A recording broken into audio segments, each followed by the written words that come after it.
Quero agradecer a oportunidade de vir falar aqui. Estou achando super legal estar aqui. Visitei a coleção, que também era um dos objetivos, então estou muito satisfeita por estar aqui. Deixa eu testar isso aqui mais uma vez. Ok. Então, esse título aqui está um pouco enganoso, porque essa é só a parte final da palestra, que tem a ver com o meu projeto Jovem Pesquisador, né? Evolução de forma e função nos anuros da Mata Atlântica, seleção e natação e conectando micro e macroevolução. Mas eu tenho um sumário aqui do que eu quero falar, então eu vou começar falando de evolução multivariada e a ideia de restrição evolutiva, porque tem tudo a ver com esse meu projeto e umas pesquisas recentes que eu fiz.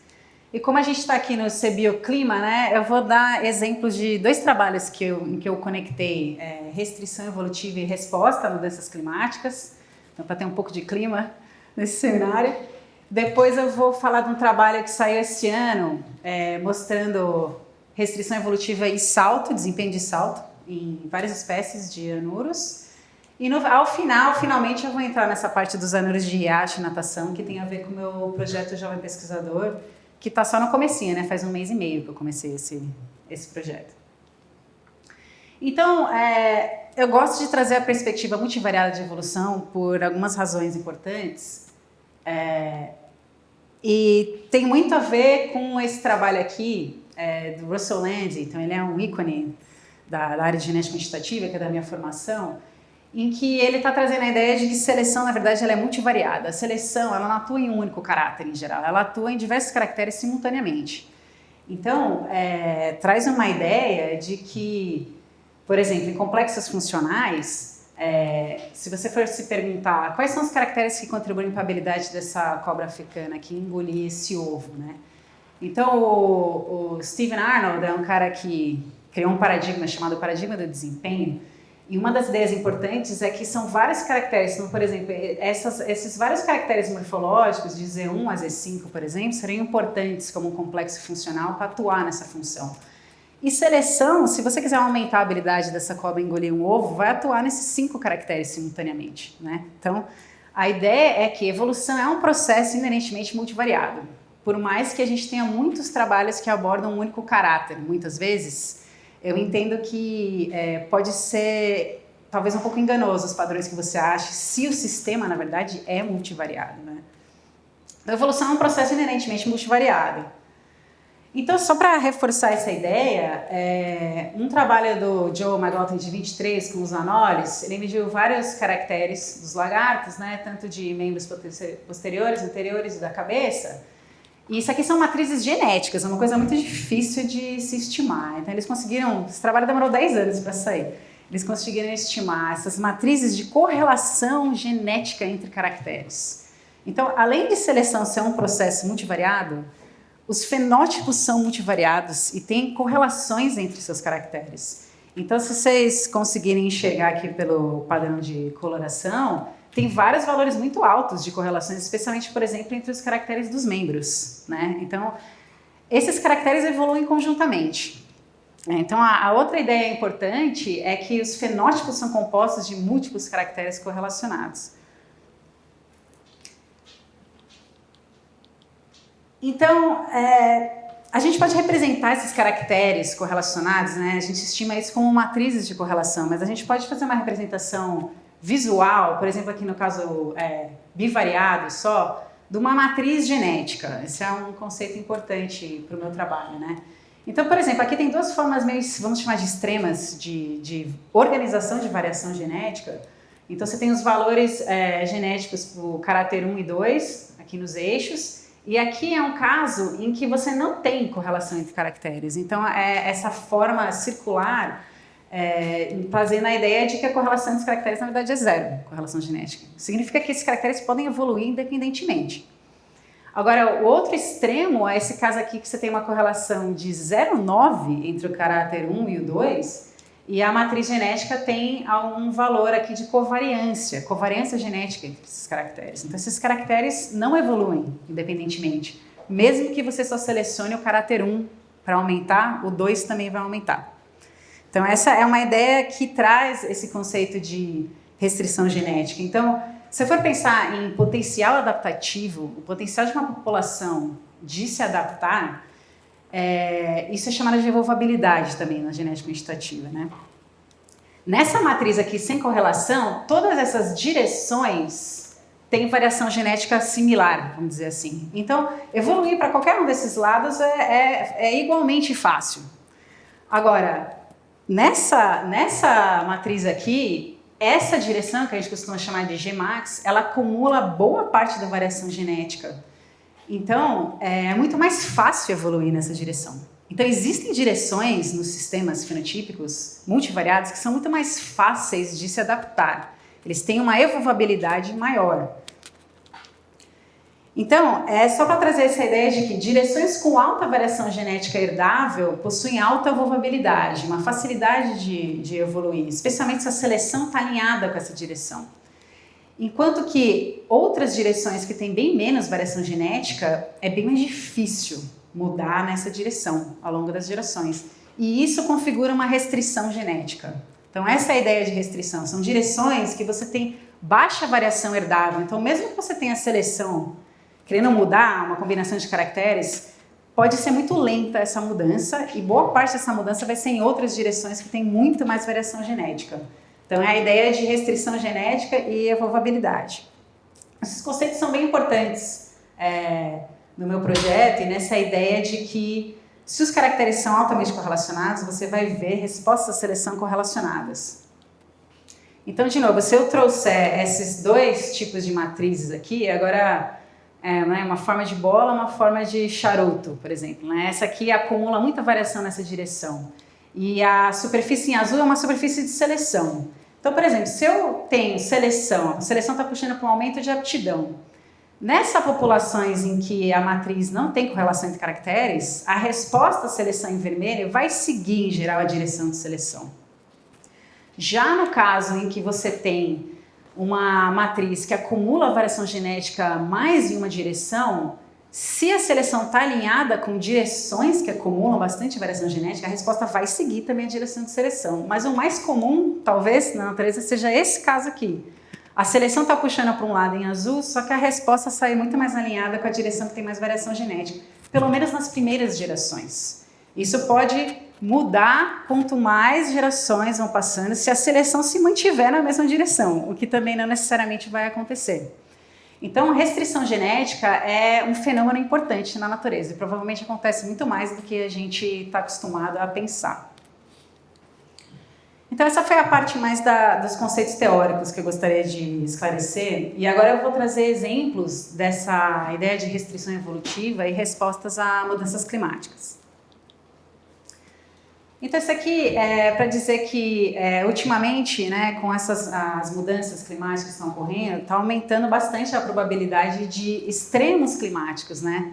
Então, um exemplo nesse mapa aqui seriam extremos de temperatura e precipitação, lugares do mundo onde se espera que aumentem esses eventos extremos, que vão impactar, né, a evolução e a fauna.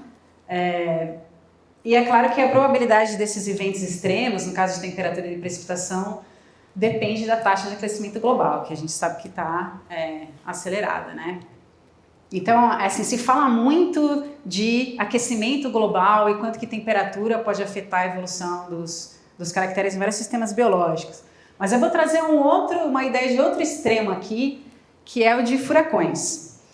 Então, a frequência de furacões também está aumentando com as alterações que estão ocorrendo com o clima. E em 2017, por exemplo, teve um cenário de muito mais furacões do que costumava ser visto, né? Se você tira uma média, por exemplo, dos anos, né?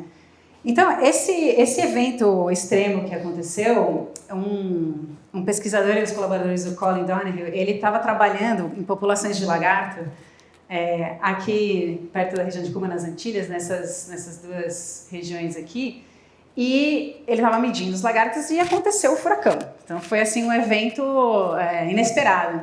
E ele pôde ir lá depois e ver quem sobreviveu. E mediu os lagartos, as mesmas medidas que ele tirou na população antes do furacão, nos sobreviventes. Então, assim, um super caso de sorte para ele, mas não para os animais, né? De se poder medir evolução real time, assim, uma coisa super interessante, né? E a espécie que ele estava trabalhando é o Anolis scriptus, que é esse lagartinho aqui, arbóreo. Então, ele publicou um trabalho na Nature, em que ele pôde mostrar, já que ele pôde medir a população antes e depois de um episódio extremo de seleção, que a seleção induzida por furacão foi forte. Você sabe se foi forte porque a gente já tem várias medidas de seleção na natureza, você consegue dizer comparativamente o que é forte e o que não é. Então a seleção foi forte e foi para aumentar as almofadas digitais, né, os toe pads, tanto dos membros anteriores quanto dos membros posteriores. E essa foto já dá uma ideia de por que isso talvez tenha ocorrido, né? Quem conseguiu se segurar sobreviveu, basicamente foi essa a ideia. E depois, num trabalho futuro, mais para frente, ele mostrou também que em várias espécies de Anolis você tem esse efeito dos furacões, da frequência de furacões aumentando, né, os toe pads, as almofadas digitais. Então, por exemplo, de novo, né, o padrão de seleção que ele viu, por exemplo, nos membros, aqui são vários ossos e também as almofadas digitais. Então, é um padrão multivariado, só que não são todos os caracteres que estavam sendo favorecidos para aumentar. Alguns, na verdade, foram selecionados para diminuir de tamanho. E se vocês repararem, a direção de seleção multivariada, ela foi oposta em membros anteriores e posteriores, o que é muito interessante, uma vez que a gente já sabe que esses caracteres são correlacionados geneticamente positivamente, na verdade. Então já traz uma ideia de que tem restrição provavelmente atuando nesse sistema, porque a direção de seleção não vai estar alinhada com a direção em que os caracteres estão correlacionados, né? Então aí é que eu entro na colaboração com ele. Isso aqui é sensacional, né? Eles fizeram experimentos com esses túneis de vento e mediram esse desempenho de agarramento dos lagartos. É barato. Mas assim, muito convincente, né, de que a seleção ligada com um desempenho muito claro ali para a sobrevivência, né? É um sistema super legal.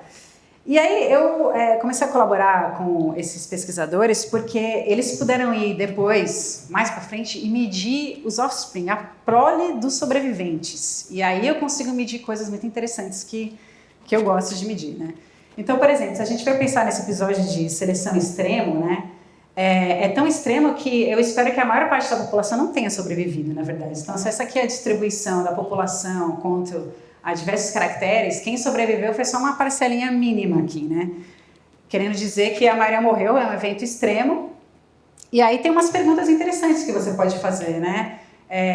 Uma parte da população conseguiu sobreviver a esse episódio e tiveram filhotes. Então, eu quero saber se houve evolução. Porque o fato de ter seleção não significa que tem evolução, certo? Evolução precisa ter uma mudança nos descendentes. Então, agora que eu tenho os descendentes, eu posso medir isso. E eu também me perguntei, eu estava esperando um efeito de restrição evolutiva, por causa daquilo que eu falei, a seleção não foi na mesma direção das correlações dos caracteres. Então, eu espero que a resposta não tenha sido alinhada com seleção, apesar de ter tido resposta, né? Não significa que não tem uma quantidade de resposta na direção de seleção também, né? Então é interessantíssimo que eu tive acesso às medidas da prole agora para fazer esse trabalho, né, em colaboração. Então, mais uma vez aqui mostrando a matriz genética, tem direções que seria o primeiro componente principal dessa matriz, é a maneira que a gente mede esse Gmax, é a direção que acumula a maior parte da variação aditiva, variação herdável, né? Então, pensando nos membros dos lagartos, o Jason Kolbe já tinha mostrado, então é com matriz fenotípica, mas em geral a matriz fenotípica representa bem a genética em vários casos. Várias espécies de Anolis têm essa matriz que é aquela em forma de charuto que eu mostrei, né? É uma matriz que tem de fato uma direção que acumula mais variação genética. Então esse é o sistema, né? E aí uma matriz genética que eles estimaram, por exemplo, com alguns caracteres dos membros, o grau de correlação genética que existe entre esses caracteres é super alto, né?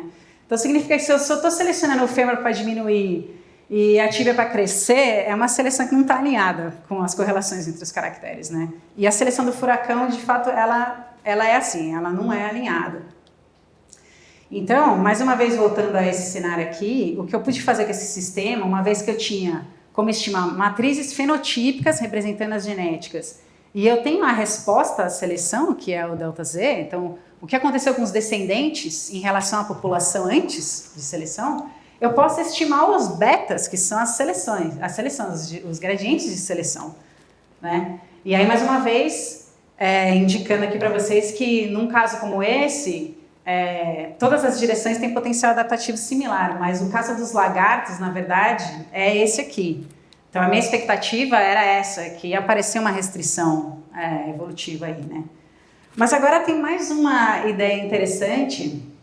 Por que essas matrizes têm essas formas, né? Então, trazer um pouco de teoria aqui, que é a teoria do mapa genótipo-fenótipo, ou seja, se eu vou ter uma matriz que é mais formato de bola, mais formato de charuto, depende do mapeamento de efeitos genéticos via desenvolvimento nos caracteres fenotípicos, né?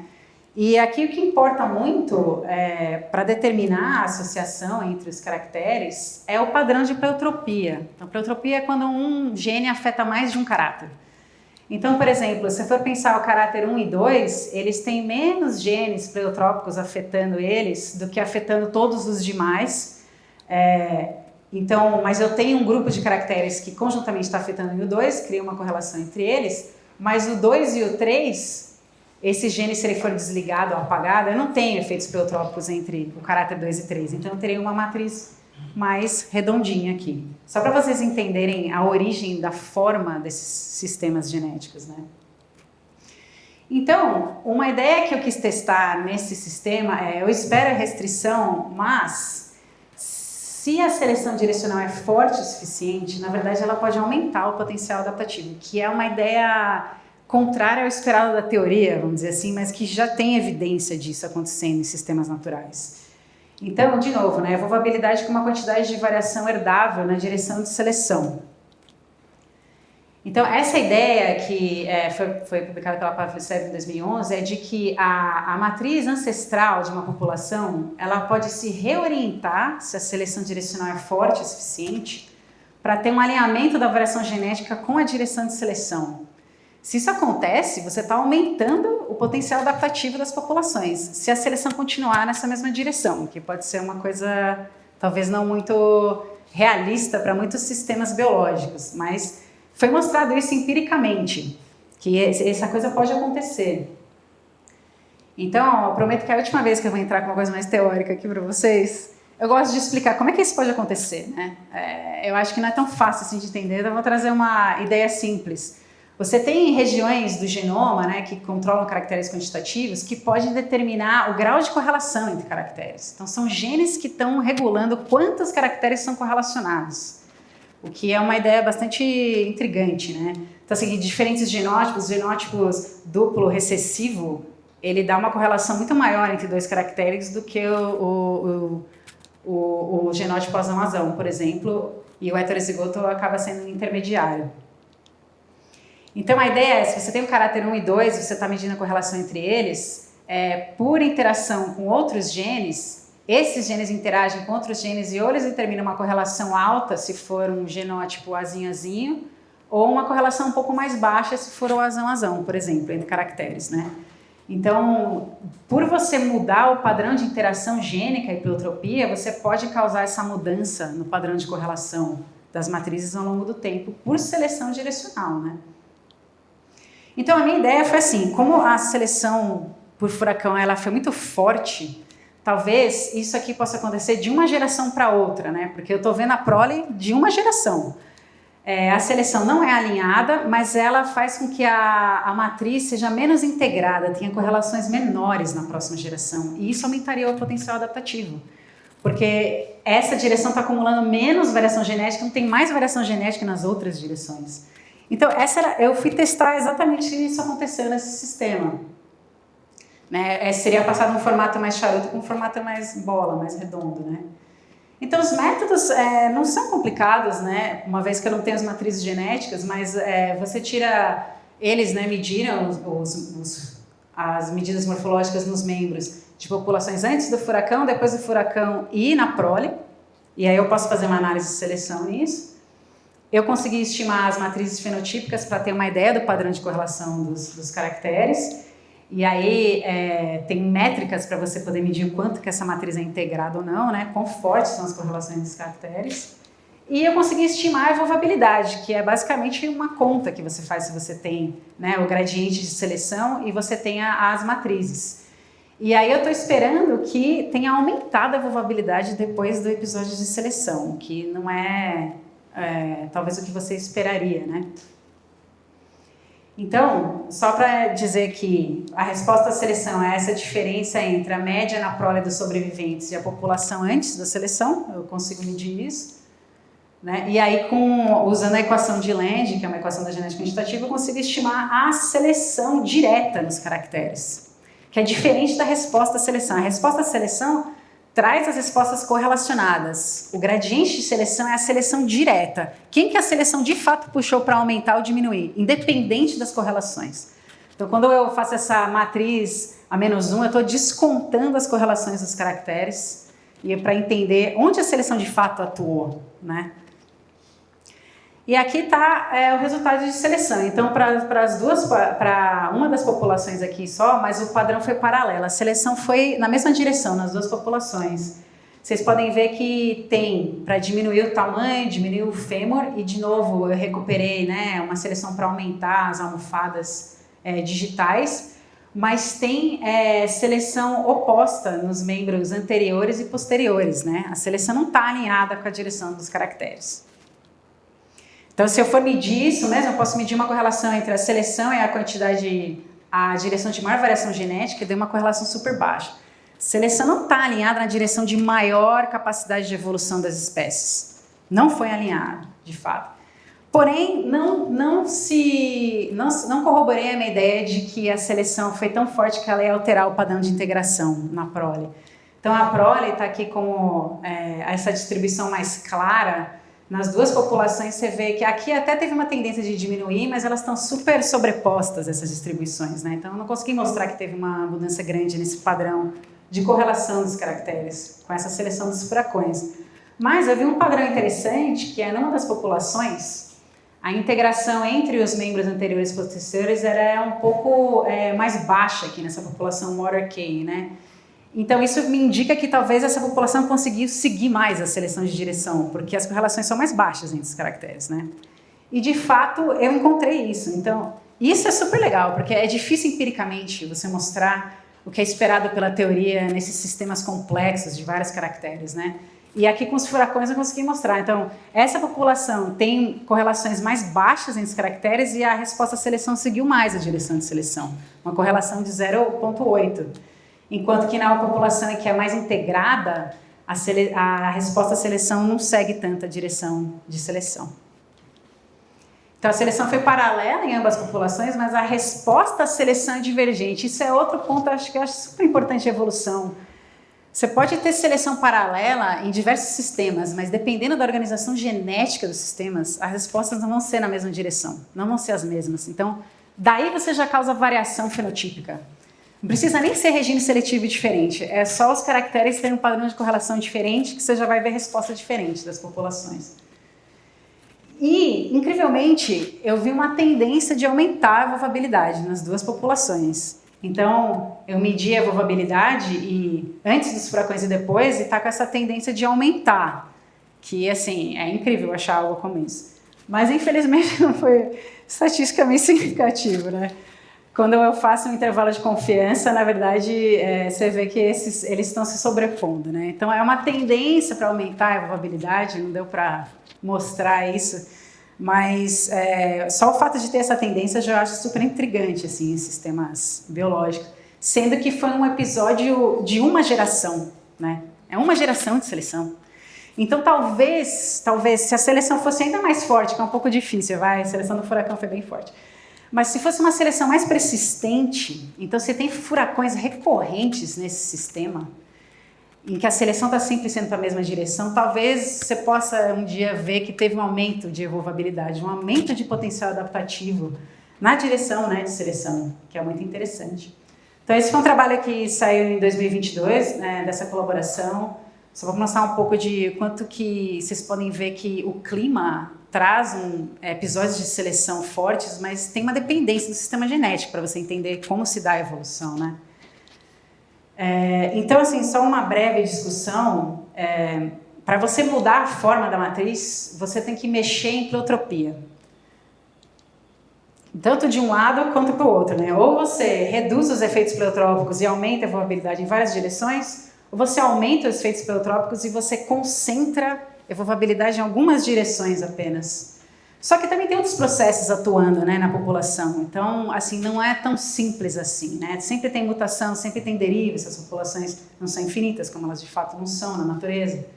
E também tem seleção estabilizadora multivariada, mantendo a forma dessa matriz ao longo do tempo. Por que isso existe? Em condições ecológicas normais, o que você quer que um lagarto faça? Que ele consiga correr bem, que ele consiga andar bem. Então, você quer que os membros anteriores e posteriores sejam coordenados. Então, que a seleção, na verdade, seja alinhada com a correlação entre os caracteres, né? Então, o que acontece é o seguinte, a seleção para furacão, ela vai contra a seleção multivariada que é normal nesse sistema.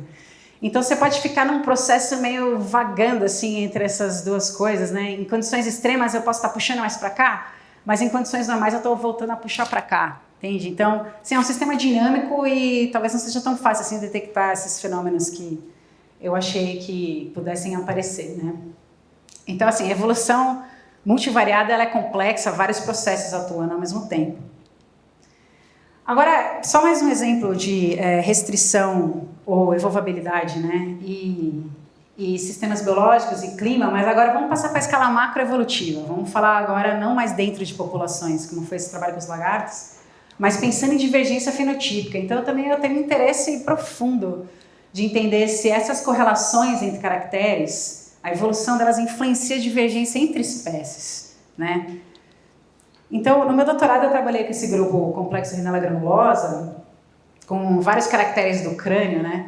Então aqui só para mostrar a variação no crânio. Essas espécies são muito aparentadas. Então eu acho incrível ter essa variação no crânio que elas têm. E elas têm uma ampla distribuição, né? Então isso aqui é um trabalho que saiu em 2016, mas é interessante ver que, por exemplo, num gradiente de sazonalidade de precipitação, essas espécies elas estão distribuídas com variação nesse tipo de variável climática.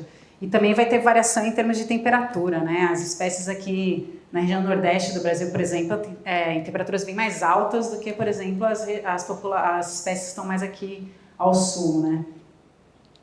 Então, eu estimei matrizes para todas essas espécies, né? Fiz muitos CT scans desses bichos. E eu comparei essas matrizes e vi que tem uma estabilidade, ou seja, as correlações entre os caracteres cranianos de todas essas espécies que divergiram por 15 milhões de anos, ela é muito parecida. Aquela ideia de que seleção estabilizadora está atuando ali, mantendo essas matrizes muito similares.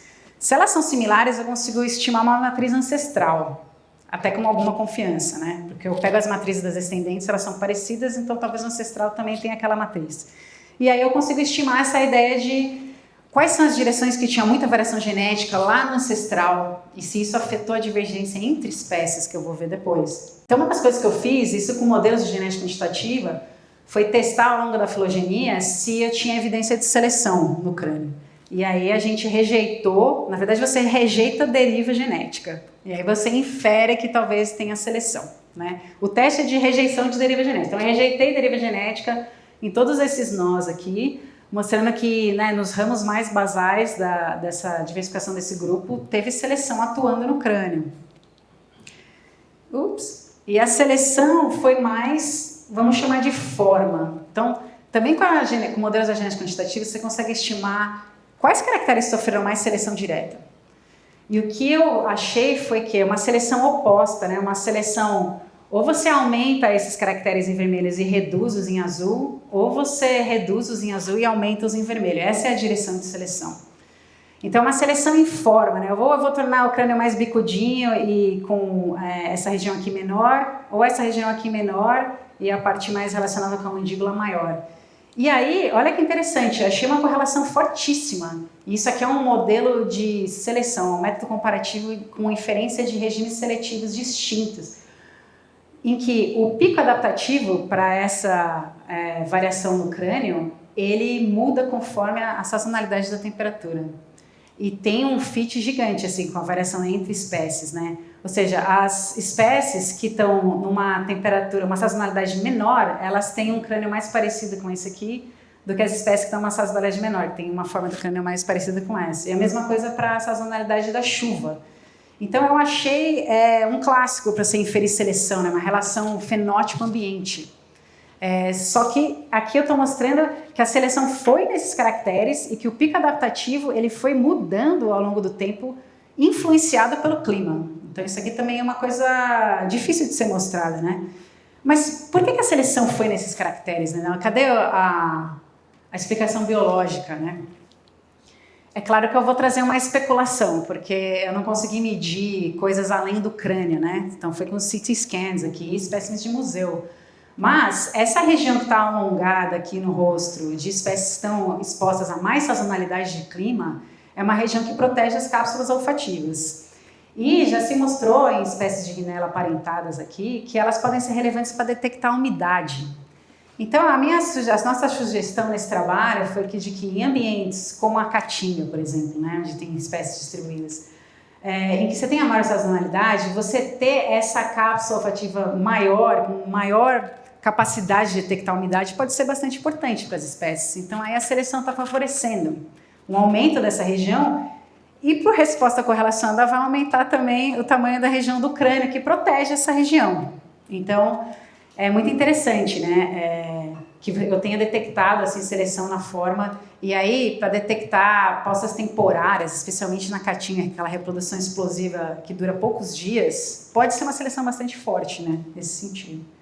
Mas não parou por aí, né? Eu achei uma relação entre seleção no crânio e variação climática, mas é a ideia de restrição evolutiva que eu estava querendo testar. Eu achei essa restrição em escala macroevolutiva. Então, apesar da seleção ter atuado, vamos chamar na forma do crânio, a maioria das respostas evolutivas, aqueles delta Zs que eu mostrei antes, eu calculei para todas as linhagens, foi em tamanho. Então, essas espécies, elas divergem muito mais em tamanho do que na forma do crânio, apesar de divergirem na forma do crânio. E a direção que tem maior variação genética é tamanho. Então, isso mostra um efeito de restrição genética. A seleção não está puxando para aumentar o tamanho, mas a maior divergência entre espécies é em tamanho. É isso que você enxerga na natureza, né?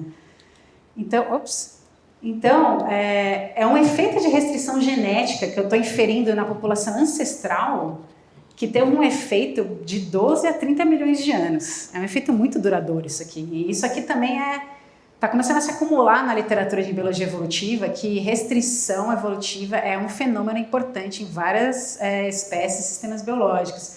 O padrão que você vê é esse aqui, ó. A evolução está acontecendo nesse cenário aqui em muitas espécies. Você vê muita divergência numa certa direção, que muitas vezes vai ser tamanho, e a seleção não necessariamente favoreceu o aumento ou redução de tamanho. Então, eu acho que a mensagem aqui é que, independente se a seleção foi para o clima, relacionada a clima ou não, a organização genética dos sistemas tem um imprint em escala macroevolutiva. Então, é uma conexão entre micro e macroevolução que a gente está fazendo aqui, que também é muito difícil de ser feita, né? Então, agora eu vou passar para um trabalho mais recente meu que saiu esse ano. De novo, eu gosto muito de restrição, como vocês podem ver. Então, a ideia de restrição evolutiva e desempenho de salto em anuros. Então, agora pensando em evolução de função, não só de forma, né, de morfologia. Então, eu vou trazer de novo um arcabouço teórico assim, só para contextualizar. Então, de novo, isso aqui é o mapa genótipo-fenótipo que eu tinha mostrado, né? A organização do sistema genético vai determinar como aquelas matrizes, qual é a forma mais redonda, mais forma de charuto.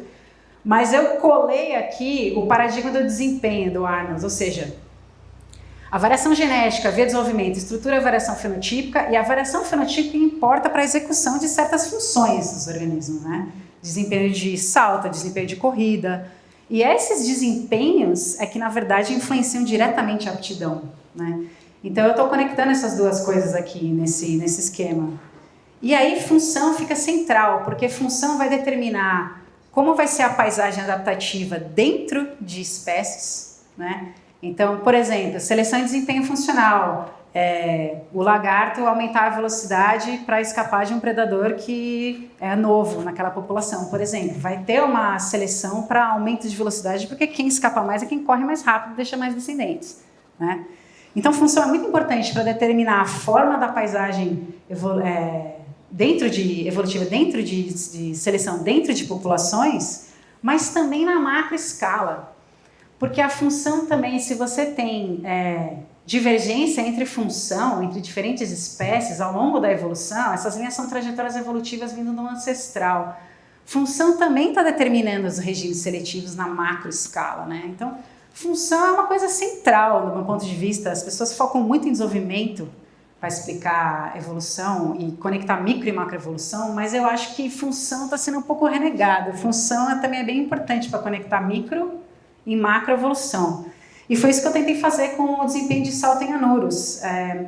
Então, esses dados, eu trabalhei um tempo com o Daniel Moy no meu pós-doutorado, e ele coletou um tempo atrás uns dados na Guiana Francesa, coletou desempenho de salto e morfologia em 7 espécies diferentes de boana e 8 de leptodáctilos, e ele conseguiu pegar muitos indivíduos para alguma dessas espécies para estimar a variação dentro de populações. Então, só para dar um exemplo assim, do que seriam esses dados, né? Você tem uma placa de força, você faz o sapo pular diversas vezes e você pega os picos de salto, né? Para ver depois, calcular a aceleração máxima e velocidade máxima de salto nos saltos. Então, eu tenho um videozinho aqui, legalzinho. Se funcionar, vamos ver.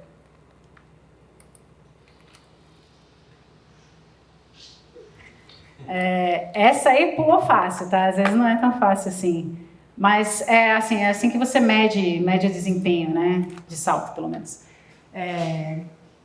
Então, eles mediram em várias espécies de desempenho de salto e para duas dessas espécies, eles tinham um N, vamos chamar de relativamente decente para você estimar as correlações entre caracteres. Porque estimar matrizes você precisa de bastantes indivíduos, né? Então, para boana, Leptodactylus mistacinas, eles conseguiram coletar mais dados de desempenho e morfologia. Isso não é comum, tá? Isso é uma coisa difícil de ser feita, né? Então, eu fiquei muito feliz de poder ter acesso a esses dados, na verdade. Esse paper saiu esse ano na American Naturalist, então divergência macroevolutiva em linhas de menor resistência evolutiva. As linhas de menor resistência evolutiva são essas de alta evolvabilidade. Muito fácil mudar nessa direção. E o efeito dessa divergência nessas linhas no salto dos anuros, né? Então, é muito legal que a gente tinha 61 espécies no total, né? No clado de Leptodactylus e no gênero Boana. E depois a gente acrescentou mais dados da base de dados que o Daniel já tinha, em que você tem morfologia do membro posterior, mas para algumas dessas espécies a gente também tem aceleração de salto e velocidade máxima de salto. Então eu posso fazer diferentes coisas com esses diferentes dados, né? Tentar conectar a evolução deles, né? E como eu tenho essa filogenia, a relação entre as espécies, eu posso calcular matrizes de divergência. Agora eu estou na escala macroevolutiva. Então, o quanto que essas espécies diferem em sua morfologia em média, né? No fenótipo médio. Então, um primeiro resultado interessante de novo, eu estou mostrando restrição evolutiva na macroescala, mais uma vez. As direções de maior divergência entre espécies. Isso aqui é uma matriz representando a divergência entre espécies para os caracteres que foram medidos, né, de músculo e ossos dos membros posteriores, coincidem com os eixos de maior variação dentro de espécies. Isso aqui é uma matriz ancestral, vamos chamar, dos dois gêneros. Elas são muito parecidas, se vocês olharem, né? Todas as correlações são positivas entre os caracteres, só que elas ficaram ainda mais fortes quando você vê na escala macroevolutiva. Então, mais uma vez, eu estou tentando conectar micro e macroevolução quando eu estou fazendo um trabalho como esse. E aí, só para mostrar os valores das correlações, né, a direção que tem mais variação entre espécies é a mesma direção que tem mais variação entre indivíduos nos ancestrais. É isso que significa, tanto para a primeira direção quanto para a segunda. Então, aqui, se eu plotar aqui as direções que têm maior variação, de novo, a direção que tem maior variação é tamanho alométrico. Tamanho alométrico significa que se a espécie está ficando menor ou maior, a forma dela está mudando também.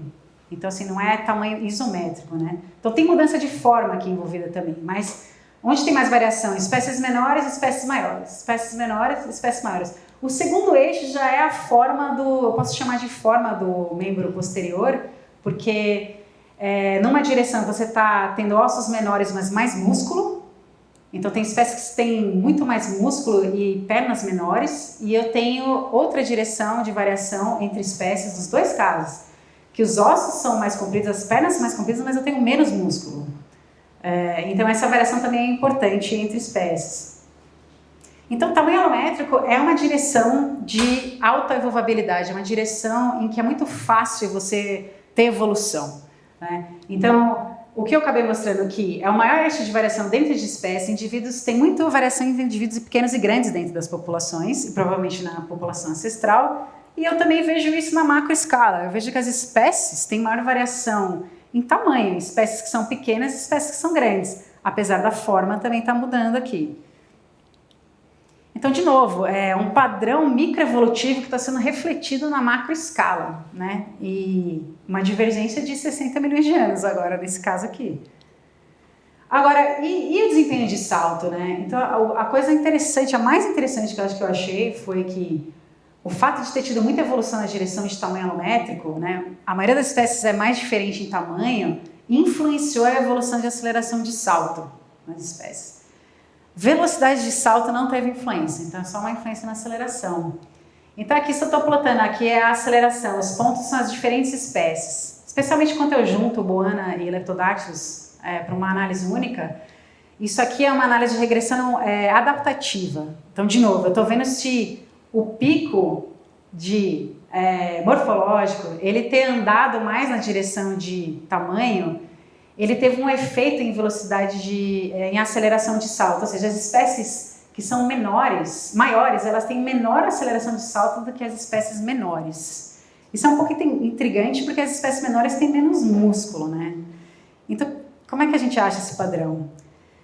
É porque espécies grandes, elas apenas usam o músculo para saltar, enquanto que as espécies menores, nesses dois grupos, elas evoluíram mecanismos de amplificação de força elástica. Então, o tendão delas acumula força elástica, sendo que elas conseguem dar um salto tão grande quanto as espécies grandes, apesar de ter menos músculo.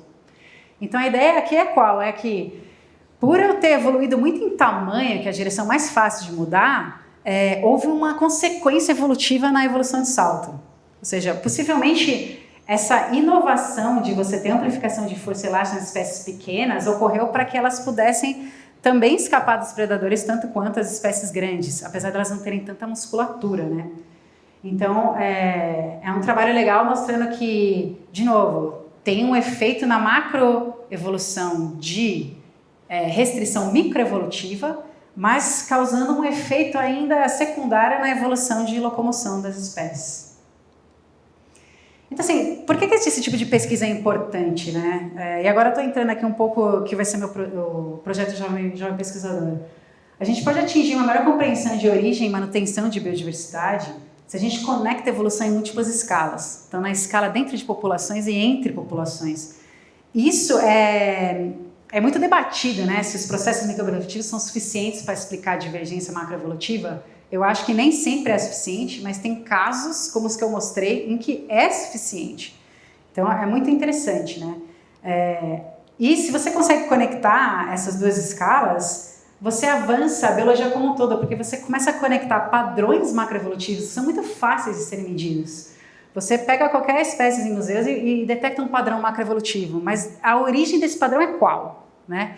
Foi o quê? Foi seleção? É apenas deriva? São os dois juntos? Interação entre os dois?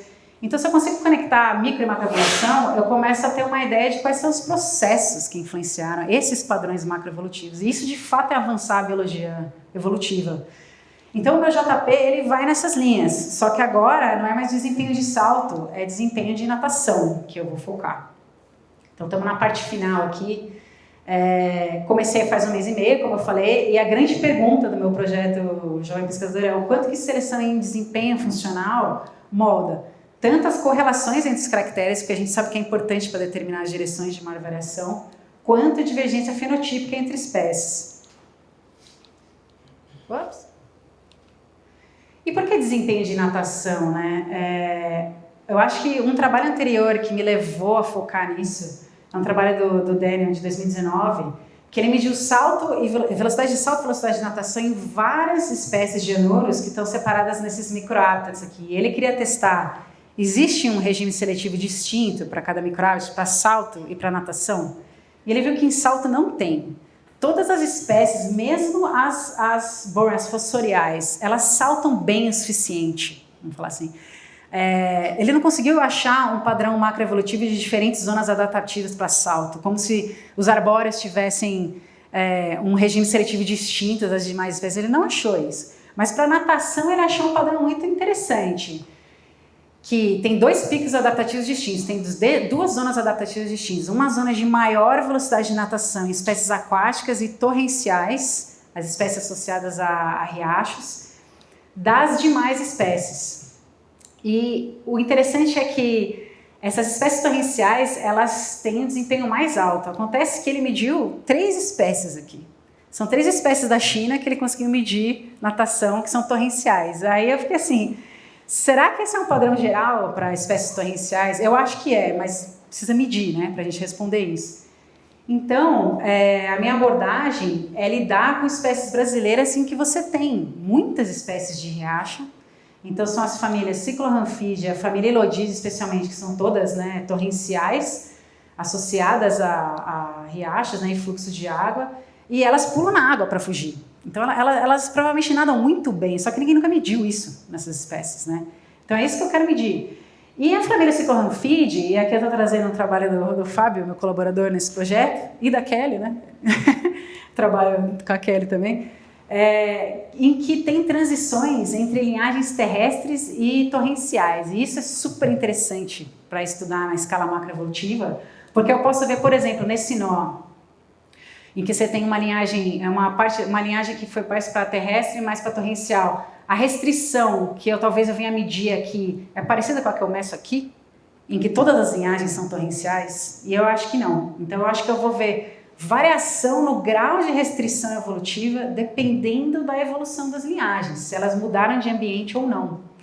Então eu acho que é um projeto super interessante para eu poder medir essas coisas, e também inclui um gênero da Australitória que tem 1000 transições de todos os microhábitats, então também pode ser um sistema bem interessante de se estudar.